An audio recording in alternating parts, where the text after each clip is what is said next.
जय हिंद दोस्तों, study point Bihar में आप सभी का स्वागत है। तो आज हम लोग करने वाले हैं रेलवे एनटीपीसी अंडर ग्रेजुएट का जो पेपर हुआ 7 तारीख को फर्स्ट शिफ्ट का, उसका एनालिसिस करने वाले हैं। तो आइए क्वेश्चन की शुरुआत करते हैं। क्वेश्चन देखते हैं किस प्रकार क्वेश्चन पूछे गए थे। पहला क्वेश्चन पूछा गया था, अनुच्छेद 48 से किससे संबंधित है। अनुच्छेद 48 का संबंध पर्यावरण के संरक्षण और सुरक्षा और देश के वनों और वन्यजीव सुरक्षा से है। इंडियन कानून ने बताया है यह भारतीय संविधान के भाग 4 राज्य के नीति निर्देशक तत्वों प्रिंसिपल ऑफ स्टेट पॉलिसी के अंतर्गत आता है। तो ये पूछा गया था। और अगला क्वेश्चन है, आरबीआई के डिप्टी गवर्नर पूछे गए थे, कौन है। तो डिप्टी गवर्नर पूछे गए, देख लेते हैं कौन थे। तो आरबीआई के डिप्टी गवर्नर, केंद्र सरकार ने राष्ट्रीय अनुप्रयुक्त आर्थिक अनुसंधान परिषद की महानिदेशक पूनम गुप्ता, इसकी जो है पूनम गुप्ता को 3 साल के लिए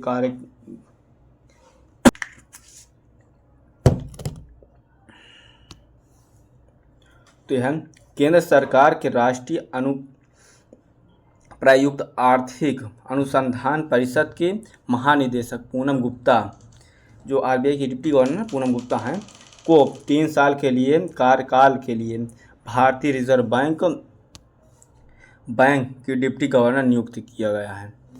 उनकी नियुक्ति 7 से 9 अप्रैल 2025 को होने वाली महत्वपूर्ण मौद्रिक नीति समिति की बैठक से पहले हुई है। अगला क्वेश्चन नंबर 3 है, 61वां संविधान संशोधन का संबंध किससे है। तो 61वां संविधान संशोधन का संबंध मतदाता की आयु को 21 वर्ष से घटाकर 18 वर्ष करने से है। यह संशोधन 1988 में किया गया था और इसके द्वारा संविधान के अनुच्छेद 326 में संशोधन किया गया था। इस संशोधन का मुख्य उद्देश्य युवाओं को मताधिकार प्रदान करना था ताकि वे भी लोकतांत्रिक प्रक्रिया में सक्रिय रूप से भाग ले सकें। तो अगला क्वेश्चन है, क्वेश्चन नंबर 3 है, मुख्यमंत्री किसके लिए जिम्मेदार होता है। तो मुख्यमंत्री जो है भारत में राज्य सरकार के नेतृत्व मुख्यमंत्री द्वारा किया जाता है। भारत का मुख्यमंत्री प्रत्येक राज्य सरकार का मुखिया होता है और वह राज्य के अधीनस्थ मुख्यमंत्रियों की नियुक्ति करता है। केंद्र सरकार की तरह राज्य सरकार में भी विभिन्न मंत्रियों विभिन्न विभागों के लिए जिम्मेदार होते हैं। तो अगला क्वेश्चन देख लेते हैं। 4 नंबर क्वेश्चन पूछा गया था, 1947 से लेकर 1991 तक सबसे ज़्यादा किस पर ध्यान दिया गया है। तो 1947 से 1991 तक भारत में आत्मनिर्भरता, भारत के प्राप्त करने और सार्वजनिक क्षेत्र के विकास पर बहुत अधिक ध्यान दिया गया है। इस अवधि के दौरान सरकार ने औद्योगिक विकास में एक प्रमुख भूमिका निभाई है, विशेष रूप से भारी उद्योग, बुनियादी ढांचे और यातायात प्रतिस्थापन पर ध्यान केंद्रित किया है। अगला क्वेश्चन पूछा गया था 5 नंबर, अंतर्राष्ट्रीय व्यापार संबंधी नियमों के निर्धारण करने वाली संस्था पर ज़्यादा ध्यान किसने दिया था। तो WTO ने ध्यान दिया था सबसे ज़्यादा।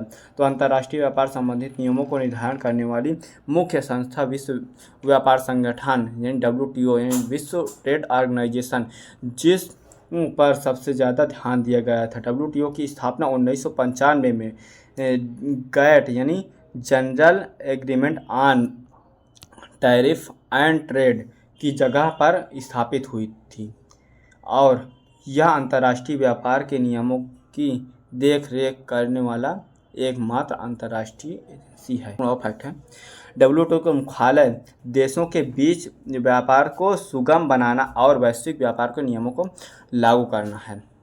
तो आप लोग इसको ध्यान से देख लेना क्योंकि रिपीट भी होते हैं क्वेश्चन और इसी प्रकार के क्वेश्चन पूछे रहे हैं। तो अगला क्वेश्चन है, नेशनल गेम कहाँ हुए थे। तो नेशनल गेम जो हुए थे उत्तराखंड में हुए थे। भारत के 2025 राष्ट्रीय खेल, जिन्हें भारत के 38वें राष्ट्रीय खेल और औपचारिक रूप से उत्तराखंड खंड 2025 का नाम से भी जाना जाता है। 28 जनवरी से 14 फरवरी तक उत्तराखंड राज्य में आयोजित किए गए इन खेलों का आयोजन प्रधानमंत्री नरेंद्र मोदी ने किया था। अगला क्वेश्चन है, क्वेश्चन नंबर 7 है, बुद्ध का पुनर्जन्म की कथा किस कथा में की गई है? तो ये जातक कथा में की गई है। तो इससे जुड़े कुछ महत्वपूर्ण फैक्ट हैं। बुद्ध के पूर्ण जन्मों की कथाएं जातक कथाओं में वर्णित है। ये कथा बौद्ध धर्म के ग्रंथ त्रिपिटक के सुत्त पिटक के खाद्य कनिकाएं का हिस्सा है। जातक कथाओं में बुद्ध को विभिन्न मानक और बुद्ध रूपों में पुनर्जन्म लेते हुए दिखाया गया है और ज्ञान प्राप्त करने की दिशा में उनके मार्ग को दर्शाया गया है। और अगला क्वेश्चन, क्वेश्चन नंबर 8 है, विजडन अग्रणी क्रिकेट पुरस्कार किस महिला को दिया गया है? 2024 में विजडन अग्रणी महिला क्रिकेट का पुरस्कार स्मृति मंधाना को दिया गया है। आगे है क्वेश्चन नंबर 9 है, राज्य का सर्वोच्च विधि अधिकारी कौन होता है? तो राज्य का सर्वोच्च विधि अधिकारी महाधिवक्ता मतलब एडवोकेट जनरल होता है। इसकी व्याख्या देख लेते हैं। व्याख्या में है, भारतीय संविधान का अनुच्छेद 165 के अनुसार प्रत्येक राज्य में एक महाधिवक्ता होता है जिसकी नियुक्ति राज्यपाल द्वारा की जाती है। महाधिवक्ता राज्य सरकार का मुख्य कानूनी सलाहकार होता है और राज्य में मामलों में सरकार को कानूनी सलाह देता है। वह राज्य सरकार का प्रतिनिधित्व करता है और राज्य से संबंधित मामलों में अदालतों पर पैरवी करता है। आगे है, महाधिवक्ता का पद भारत के महान्यायवादी के समान होता है लेकिन यह राज्य स्तर पर कार्य करता है। 10वां नंबर क्वेश्चन है, कौन सा सॉफ्टवेयर आमतौर पर पीसी और लैपटॉप में उपयोग नहीं किया जा सकता है?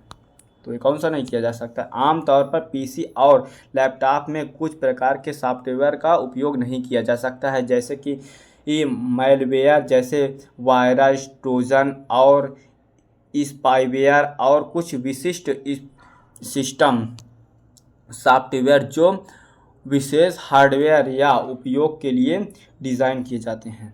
तो अगला क्वेश्चन, इब्न बतूता ने कुछ स्थानांतरण किया था, उसमें उलूक मनसबदारी ऑप्शन में थे।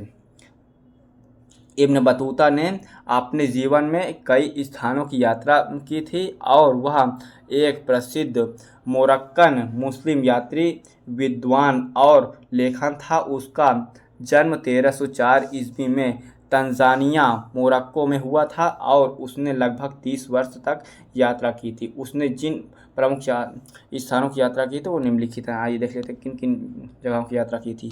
तो उत्तरी अफ्रीका, मिस्र, ट्यूनीसिया, अल्जीरिया, अरब देश, मक्का मदीना, इराक, ईरान, तुर्की और मध्य एशिया, समरकंद, बुखारा और भारत 1333 ईस्वी में दिल्ली पहुंचा और मोहम्मद बिन तुगलक के दरबार काली न्यायाधीश बना।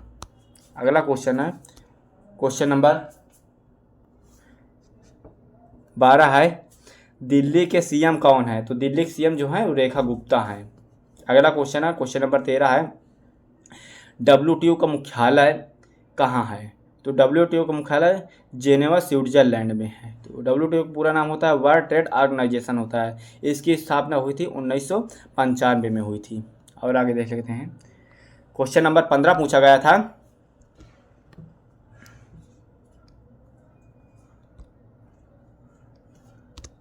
सीबीआई के अध्यक्ष कौन हैं? तो सीबीआई के अध्यक्ष प्रवीण सूद हैं।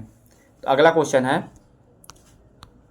क्वेश्चन नंबर 16 है, पहली महिला राज्यपाल कौन थी? तो पहली महिला राज्यपाल सरोजिनी नायडू थी जो कि उत्तर प्रदेश की थी, बनी थी।